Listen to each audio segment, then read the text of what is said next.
kukufahamisha kwamba Pwani ni salama, Pwani ni salama kwa Chama cha Mapinduzi. Ninasema hivi kwa sababu Pwani hatuna dosari, na uchaguzi uliopita uliomchagua Daktari Samia Suluhu Hassan kwa asilimia zaidi ya 90, mkoa wa Pwani wabunge wote walipita kupitia Chama cha Mapinduzi. Lakini kufahamishe kwamba madiwani wote kupitia Chama cha Mapinduzi walipita kwa kura nyingi za kishindo kabisa. Tupigie makofi mengi sana kwa niaba ya wengine. Lakini kutaarifu rekodi nyingine ambayo mkoa wa Pwani imefanya. Uchaguzi uliopita mkoa wa Pwani ndio mkoa ulioongoza katika mikoa yote ya Tanzania bara kwa kushinda kwa kura nyingi za kishindo na kuwa ni mkoa namba 1 kati ya mikoa yote nchini. Mkoa wa Pwani ulikuwa ni mkoa namba 1 kwa Chama cha Mapinduzi kufanya vizuri sana. Kazi hii ni kwa sababu wanapwani wameshiba Chama cha Mapinduzi. Tujipigie makofi mengine mengi. Nikushukuru kwa ugeni wako, na sisi tunakuomba upeleke salamu hizi za shukrani za mkoa huu wa Pwani kwa mwenyekiti wa chama chetu taifa, Daktari Samia Suluhu Hassan. Wanapwani wanakushukuru kwa mengi, wanamshukuru Daktari Samia kwa mengi aliyowafanyia, na sisi tunaamini kazi hii aliyoifanya Daktari Samia ndiyo matokeo yaliyopelekea ushindi wa Chama cha Mapinduzi katika mkoa huu, mkoa wa Pwani. Daktari Samia amefungua barabara, amejenga miundombinu, ameimarisha sekta ya afya, ameimarisha sekta ya maji, ameimarisha sekta ya miundombinu, lakini ameimarisha hasa sekta ya elimu katika mkoa huu wa Pwani. Amezifungua barabara zilizofungwa na kutengeneza barabara mpya. Ameamsha ndoto za wazee wetu kwa kutengeneza barabara za kimkakati na kuziingiza kwenye ilani ya Chama cha Mapinduzi, ilani ya 2025-2030. Na ndio sababu wanapwani hawakuwa na sababu ni kwa nini wasimchague kwa kishindo, kwa kura nyingi kabisa. Ziko barabara za Chalinze, ziko barabara za Mlandizi, ziko barabara za Kibaha ambazo Daktari Samia ameziwekea mpango wa ujenzi wa njia 8 kutoka Kibaha kwenda mpaka Mlandizi mpaka Chalinze na maeneo mengine. Lakini ziko barabara za Kisarawe kuja mpaka Mloka, ziko barabara za kutoka Mloka kuja mpaka hapa Ikwiriri. Barabara hizi tayari zimewekwa kwenye ilani ya uchaguzi ya Chama cha Mapinduzi kutengenezwa, lakini tunamshukuru kwa sababu tayari Wizara ya Ujenzi imekwisha anza mchakato wa kutangaza zabuni ya ujenzi wa barabara kutoka Mloka kuja mpaka Ikwiriri na ujenzi wa daraja la kisasa, daraja la Utete. Na hizi ndio sababu tunamshukuru na kumpongeza sana sana Daktari Samia Suluhu Hassan. Katika sekta ya afya, Daktari Samia amejenga vituo vya afya katika mkoa huu. Amejenga kwenye kata zetu zote za mkoa wa Pwani. Ukianza kule Bagamoyo, ukienda Kibaha, ukitoka Kibaha ukienda Mkuranga, ukija Kisarawe, ukija Kibiti, ukienda Mafia. Lakini hapa Rufiji amejenga vituo vya afya na anaendelea kuvijenga vingine. Zaidi ya vituo 5 ujenzi unaendelea. Tunamshukuru sana Daktari Samia. Na kwa aina yake anajenga kituo cha afya cha ghorofa kata ya Umwe cha thamani ya zaidi ya bilioni 2.7. Na tayari ujenzi unaendelea. Zaidi karibu bilioni 1 imekwisha wekwa pale na ujenzi unaendelea. Lakini pia kata ya Mupi ameleta fedha za ujenzi wa kituo kipya cha afya cha Mupi, kata ya Mupi. Milioni 350 imeingia pale Mupi wiki iliyopita. Tunamshukuru sana kwa kazi hii nzuri. Kata ya Umwe ujenzi unaendelea. Kata ya Mbwara kule na Mbunju ujenzi uko 70% hapa tuliposimama. Kata ya Muhoro ujenzi uko karibu 80%. Kata ya wapi nyingine? Kata ya Chumbi ujenzi umeanza, milioni 300 imeingia pale. Kata ya Mbwara pale Mbwara mjini zaidi ya milioni 300 imeingia pale. Ujenzi wa kituo cha afya unaendelea. Kata ya wapi nyingine? Kata zetu karibu zote vituo vya afya vinaendelea. Lakini Daktari Samia ametuletea magari ya kubebea wagonjwa. Katika kata zetu karibu zote, kwenye maeneo yote yenye vituo vya afya kuna magari ya kubebea wagonjwa. Maeneo mengi sana. Ametoa magari katika wilaya zetu zote. Hakuna wilaya ya mkoa huu wa Pwani ambayo haikunufaika na mkono wa Daktari Samia Suluhu Hassan na mwenyekiti wetu wa Chama cha Mapinduzi. Nikufahamishe pia, Daktari Samia anaimarisha hospitali zetu za wilaya. Amejenga hospitali mpya ya wilaya pale Kibiti na anaendelea na ujenzi kwenye maeneo mengine mbalimbali. Na hapa Rufiji ujenzi wa hospitali yetu ya wilaya unaendelea. Pale Utete maboresho makubwa yameendelea, na hivi karibuni ametuingizia takriban shilingi milioni 900 wiki kama 3 zilizopita. Hii ni ahadi yake wakati wa kampeni, ameitekeleza ndani ya siku 100. Tunamshukuru na tumpigie makofi mengi sana Daktari Samia Suluhu Hassan. Ndugu mgeni rasmi, naomba nikufahamishe, katika ahadi za Rais Samia, ahadi za siku 100 amezitekeleza vyema katika maeneo yetu mengi. Na katika sekta ya afya, ahadi ya siku 100 inakwenda sambamba na bima ya afya kwa wote. Tumpigie makofi mengi Rais Samia. Bima ya afya kwa wote ni ukombozi kwa taifa letu. Tunatambua kwamba gharama ya bima ni kubwa sana, lakini ameleta bima ya afya kwa wote. Na sisi viongozi wa kuchaguliwa na kuteuliwa tuna wajibu wa kuzunguka nyumba kwa nyumba kwenda kutoa elimu kuhusu bima ya afya kwa wote. Na kazi hii nzuri imekwisha anza katika mikoa yote nchini. Wakuu wa mikoa wanafanya kazi hii nzuri ya kutamka na kuelezea namna bima ya afya kwa wote itakavyokuwa. Wakuu wa wilaya kote nchini na hapa Rufiji, mkuu wa wilaya anafanya kazi nzuri sana sana ya kuielezea bima ya afya kwa wote, namna ambavyo itakwenda kuwa mkombozi katika sekta ya afya hapa nchini. Naomba nikutaarifu ndugu mgeni rasmi, Rufiji hii ni wilaya kubwa. Imezaa wilaya nyingi. Imezaa Mafia, imezaa Kibiti na wilaya nyingine nyingi. Kama unavyoweza kuiona, ukubwa wa Rufiji ni zaidi ya mkoa mmoja katika mikoa mingi. Tulikwisha leta ombi hili na ninaamini mchakato wa kwenda kutoa tafsiri katika mabaraza yetu ya madiwani inaendelea. Nilizungumza na katibu mkuu wizara ya TAMISEMI. Amenithibitishia kwamba amekwisha waandikia makatibu tawala wa mikoa ili kuanza mchakato wa mgawanyo wa maeneo ya madaraka. Kuanza mchakato. Lakini sisi Wizara ya Afya, kwa heshima kubwa niliyopata ya kumsaidia Daktari Samia, tumesema tunataka tusogeze huduma karibu kwa wananchi. Na kwenye hili hakuna mzaa.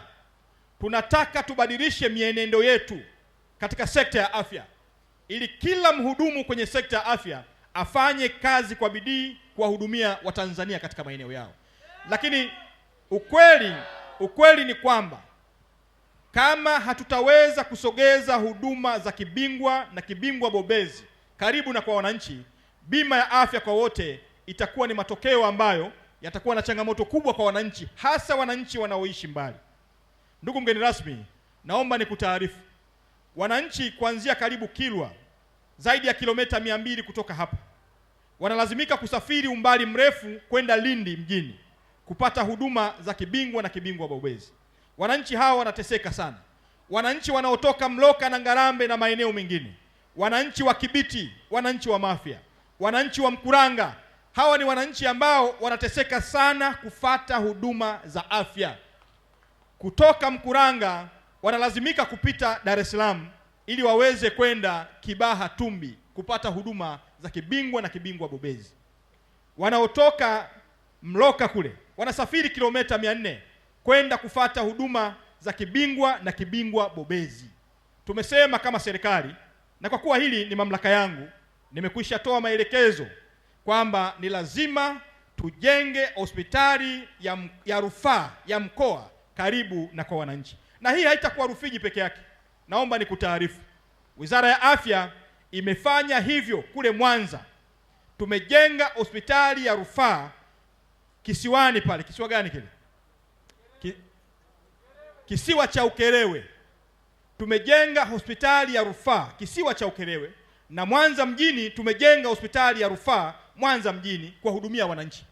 Kwa hiyo tumekwisha fanya maamuzi na hatutarudi nyuma.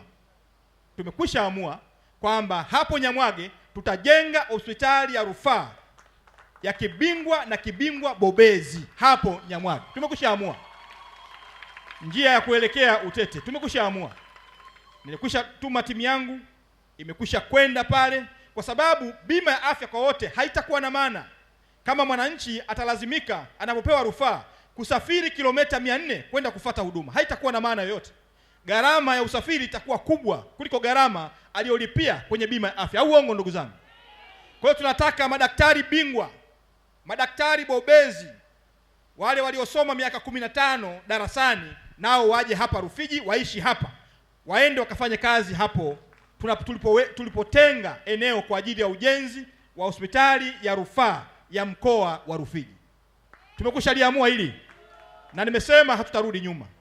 Lakini pia katika eneo hilo nikutaarifu kwamba serikali pia imeshaamua tutajenga chuo cha kisasa cha afya hapo hapo, kwa sababu eneo ni kubwa. Wanafunzi watajifunza hapo, wakitoka hapo watakwenda kufanya vitendo katika hospitali ya rufaa ambayo tunakwenda kuijenga hapo Nyamwage. Kwa kuwa hayo ni maamuzi yangu, nimekwisha amua. Nadhani mmenisikia au naongea peke yangu hapa? Mmenisikia au naongea peke yangu hapa? Hospitali hii itawasaidia wananchi wa Mafia. Hawatalazimika kupanda ndege kwenda Dar es Salaam waende tena Kibaha. Sasa wananchi wa Mafia wakitoka Mafia watakuja Nyamisati, tutawapokea, tutaweka utaratibu mzuri. Na hivi karibuni ninakwenda kuzindua mpango wa kidijitali wa gari za huduma za haraka, hizi ambulance, ya kuhudumia watu kwa haraka, wagonjwa mahututi. Uzinduzi huu ambao tunakwenda kuufanya hivi karibuni wa kidijitali, Mtanzania akiwa na simu ya kidijitali atakuwa na uwezo wa kujua gari ya ambulance ya kubebea wagonjwa mahututi iko wapi na inatoka wapi. Kama ilivyo Uber, tunakwenda kuzindua mpango huu, na wananchi watahudumiwa bure bila kutakiwa kulipa gharama ya mafuta. Nadhani nimeeleweka vizuri. Sijazungumzia Rufiji, nazungumzia nchi nzima. Wananchi wataweza kujua kwenye kiganja chao gari ya ambulance ya kubebea wagonjwa mahututi iko wapi. Hata walioko Dar es Salaam, walioko Mwanza, akiingia kwenye simu yake atasearch, ataona ambulance ya karibu ina dakika 1, atairequest, itakwenda kubeba mgonjwa bure kumpeleka kituo kilicho karibu cha afya. Mpango huu wa taifa tunakwenda kuuzindua hivi karibuni. Wataalamu wangu wanaendelea kufanya michakato ili kujua gari ziko wapi, na Watanzania wataweza kurequest, kuomba huduma pale ambapo mgonjwa amepatwa na madhara. Na gharama ya gari hii itakuwa ni bure kwa kila Mtanzania. Haitatakiwa kuchangiwa hata kidogo. Kwa hiyo niendelee kusema kwamba tunakushukuru kwa ugeni wako. Mkoa wetu wa Pwani uko salama. Nimeona nimsaidie mwenyekiti kwa sababu atakuwa na jambo moja tunakukaribisha. Mkoa uko salama na Chama cha Mapinduzi mkoa wetu wa Pwani.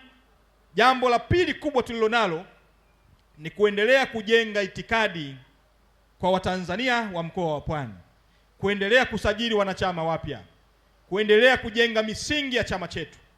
Ninaona miaka 49 ya kuzaliwa kwa chama chetu hali ilikuwa nyepesi. Kazi kubwa tulionayo ni hapa tulipo na kwenda mbele. Ndio kazi kubwa tulionayo. Kujenga uzalendo kwa wananchi wetu, kujenga itikadi na uzalendo kwa wana CCM. Na pengine yale madarasa ya itikadi tutaomba ndugu mgeni rasmi yarejee ili kuwajenga wana CCM kuwa kitu kimoja, wana CCM kuwa kitu kimoja, kwa sababu tumejionea CCM ina wanachama hai zaidi ya milioni 12, lakini kinaweza kujitokeza kwa kikundi kadogo ka watu 500, watu 1000, wao wakazungumza mambo, wana CCM wapo kimya. Sasa hili tuna kazi ya kufanya. Ni lazima tujenge itikadi za CCM, na hata pale tunapokwenda kwenye chaguzi ni lazima tujenge itikadi. Watakaoshindwa kwenye chaguzi wasitumike hao kwenda kukiangusha Chama cha Mapinduzi, lakini kama wao watatumika, maamuzi magumu yafanyike, tuwaweke kando, wala hakuna haja ya kuwabembeleza. Tuwaweke kando tuweze kusonga mbele, kwa sababu wanaoikwamisha nchi hii ni wana CCM wenyewe. Wana CCM wenyewe. CCM ina wanachama walio wengi kuliko watu wengine wa kawaida. Hakuna chama cha siasa Afrika hii ambayo inaifikia CCM, hakuna. Kwa hiyo kazi kubwa tulionayo ni kwenda kujenga itikadi, kuwajenga wana CCM, kuimarisha katika mioyo yao imani ya chama chetu, na kila Mtanzania atambue kwamba hakuna chama kinachoweza kuleta maendeleo isipokuwa Chama cha Mapinduzi. Hakuna chama kinachoweza kuleta amani katika nchi hii isipokuwa Chama cha Mapinduzi.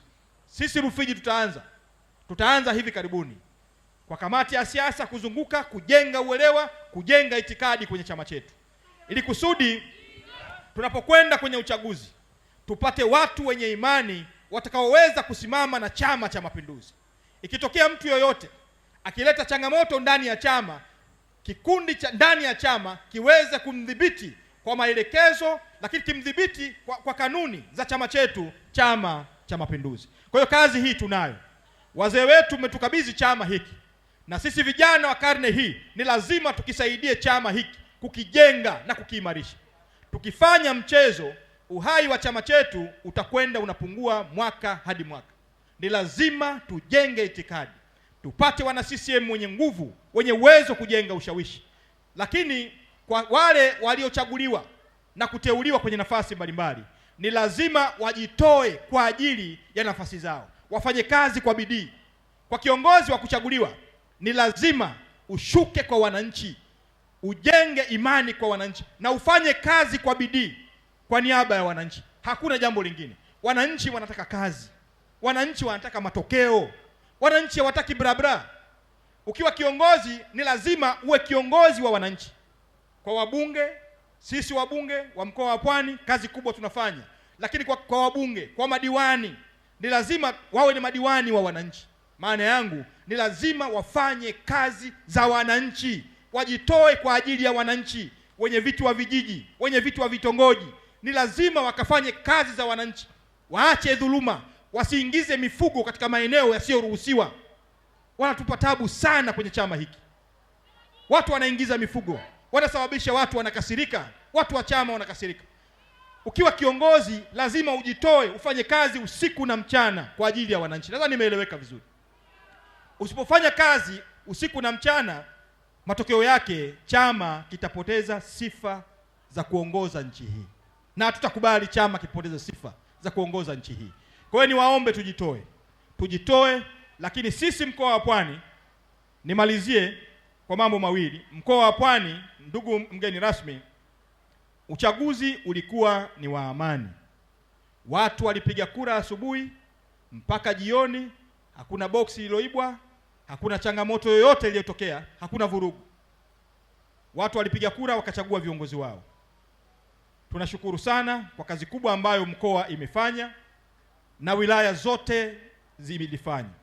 Jambo la mwisho, tulipata maafa hivi karibuni, maafa ambayo yamegharimu mali za ndugu zetu. Kimbunga kilichochukua dakika 5 mpaka 10. Tumepoteza nyumba kutoka kwa paa zimezuka kwenye nyumba zaidi ya 160. Hili ni janga kubwa ambalo Rufiji kwa muda mrefu hatukuwahi kupata janga la namna hii. Jana nilifika eneo la tukio. Nishukuru na kupongeza sana uongozi wa wilaya hii wakiongozwa na Mheshimiwa Kombo. Wamefanya kazi kubwa sana. Wilaya ya Rufiji Mkuu wa wilaya na kamati ya ulinzi na usalama wamefanya kazi nzuri sana kwa kushirikiana na chama kuhakikisha mali za wananchi haziibiwi, lakini pia kuhakikisha wanafunzi kwenye shule yetu ya Mapinduzi wanaendelea na masomo. Nilisema nikutaarifu hili kwa sababu nilikuwepo jana pale Utete na Chemchem. Nimejionea hali halisi. Uhitaji wetu ni bati karibu 2000 kuwasaidia wananchi katika eneo lile. Mimi jana nilikabidhi bati 600. Nilikabidhi unga tani 2.3. Nilikabidhi maharage tani 1.5. Nilikabidhi madaftari kwa ajili ya watoto madaftari 6750 jana. Nilikabidhi peni takriban 2000. Nilikabidhi mashuka zaidi ya 2000. Nilikabidhi vitu mbalimbali, sina kumbukumbu lakini nadhani ninazo hapa. Nimekabidhi nini wanaita? Gesi kuwasaidia walimu, kuwasaidia watoto, lakini nilikabidhi fedha taslimu kwa familia kadhaa ambazo zilikumbwa na maafa yaliyotokea kutokana na kimbunga hiki. Mashuka nilikabidhi zaidi ya 600, kalamu 627, madaftari 6270. Shule ya Mapinduzi nilikabidhi peni 2000 na madaftari 2000. Nimekabidhi viroba vya nguo 3 kusaidia wale wote ambao maafa haya yalisababisha changamoto. Takriban vitu vilivyonunuliwa ni zaidi ya shilingi milioni 20 ambavyo nilikabidhi kwa kamati ya ulinzi na usalama chini ya mkuu wa wilaya kuweza kuwasaidia ndugu zetu pale. Nilisema tunaposherehekea haya tukumbuke na changamoto ambazo tumezipata kwenye maeneo yetu ili kila Mtanzania aweze kujua. Na nichukue fursa hii kuwaomba Watanzania kwenye maeneo mbalimbali walioguswa na changamoto hii kujitokeza kwenda kuwasaidia ndugu zao pale Rufiji. Uhitaji wa bati bado ni mkubwa. Kwa hiyo wale wenye uwezo, wenye bati 5, bati 10, tuwasaidie ndugu zetu pale Utete na Chemchem. Wenye vyakula tupeleke pale kuwasaidia ndugu zetu. Michango yote, vyakula na vitu anapokea mkuu wa wilaya kwa niaba ya wilaya yetu hii ya Rufiji ili kuweza kuwasaidia. Lakini toe salamu za waziri mkuu. Waziri mkuu nilizungumza naye nikiwa bungeni na kumueleza changamoto iliyotupata, na yeye mwenyewe ametuma timu ya taifa ambayo itakuja Rufiji kujionea hali halisi. Shule yetu ya Mapinduzi bati zimeondoka. Madarasa 10 hakuna bati. Kwa hiyo bado tuna kazi kubwa ya kufanya. Tuendelee kujenga umoja na mshikamano baina yetu, tuendelee kuwa wamoja na tuendelee kumwombea Daktari Samia Suluhu Hassan, mwenyekiti wetu wa chama, afya njema. Yeye ni rais wa kipekee, anatupenda sana hasa sisi wanyonge, lakini anawapenda Watanzania wote kwa ujumla. Tupo mwaka wa mbele. Imewashika.